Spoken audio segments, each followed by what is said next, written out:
Hello and welcome to the Doghouse podcast. Fuck. If your shoulder pops out, you're going too fast. Absolutely gone. You can't sit there, mate. Wap, wap.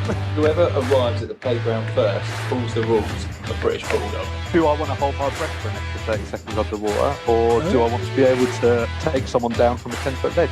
You don't walk to the front room, do a step over and put it top in, do you? I'm not shaking a man's hand in the toilets. Yeah. Whoa, shit.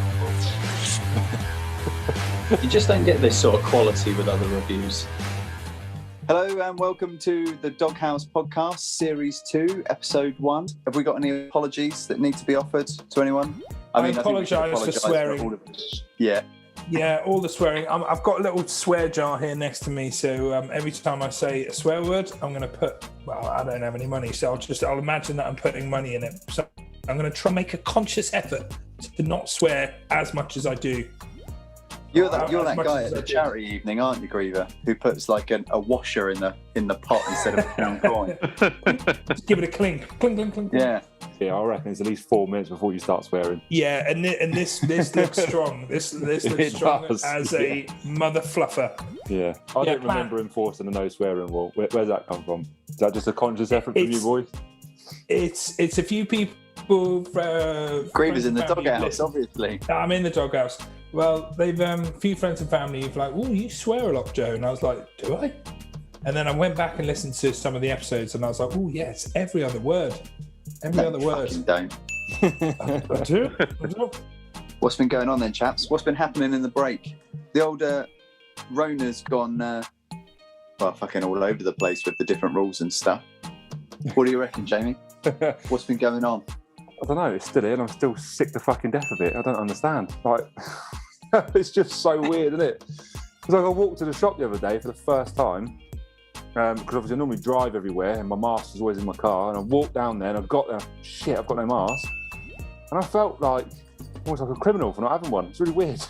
So I used to do this, no problem at all, but now I'm like touching my face, am I all right? Am I breathing right? Your t-shirt over your nose. Yeah. You know what I mean? I did exactly the same thing, Jamie. Like, went down the shop, forgot it, but obviously now we've had Freedom Day, so I was like, yeah, it'll be fine. I walked in there, everyone else wearing a mask. As soon as I walk in, this bloke just stares me down. I'm like, what? I'm all right. I don't want to pull my t-shirt out. I didn't fart. I'm just thinking, I just want to walk around and just get my whatever I'm getting. And I'm thinking, you could just see me eyeballing him. I've got a mask. I was like, there's only 2 people when I walked in here. There's like all of a gang of masks to turn up just to shame me. So now I've got a purge. Yeah. But we should say 19th of July has been dubbed Freedom Day in England, isn't it? Fuck off. Because all You're fucking wankers. That's fucking ridiculous.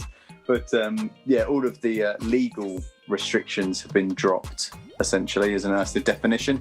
So no more masks, no more social distancing, it's a return to life as normal. Until everything gets fucked again, and then we have to go back again, and then back. August, September, boys. Yeah. That's when it's going to happen. Quite a lot of people are vaccinated now. Let's just get herd immunity for the rest of them. Don't you think we just do too much talking about it now? Like I'm trying to think of, when are we never going to talk about it again? Like, Well, exactly. you walk in, you get your hair cut, they're talking about COVID. You walk in the shop, someone's mentioned it. It's almost, it's like the new thing, rather than going about the weather. You know, when it goes quiet, someone just mentions the weather. Now it's COVID. It's like a safe place, isn't it? If the conversation dries up, just drop COVID in there and you've got about 4 hours worth of opinions and stuff. Do you reckon anyone will dress up as the coronavirus for Halloween this year? Oh, lots of people, definitely. Yeah. We're that sort of nation, let's be honest. Yeah. Love it too soon joke. We do, don't we? Well, it's definitely not too soon. It's been a fucking year. Well, yeah. There was the cricket match, wasn't there, where there was someone dressed up as a coronavirus running around with chasing Boris Johnson or something. Yeah. We're good at that. But I love the way everyone's like, oh yeah, I'm glad it's all over now. It's like, but it's not. No. Something else that's happened since the big thing in our time. Yeah, it was coming home for a bit, and then it looked like it was really coming home, and then eventually it didn't come home. Good summary. Yeah. and do you know what? You boys know me. I'm not a football guy, but I really got wrapped up in it. I really got into the drama and the passion. Mainly mainly as an excuse to go to the pub for an absolute mad one.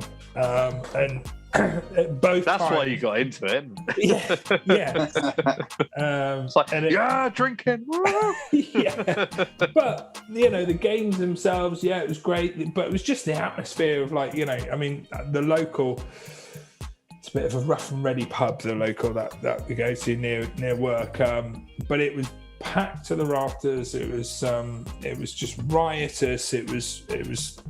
It's exactly why people get into football, is for moments like that. Which, like, the Germany game was just unreal, and then the Denmark game as well. Apart from some young kid punched one of the tellies, and everyone tried to lynch him nearly.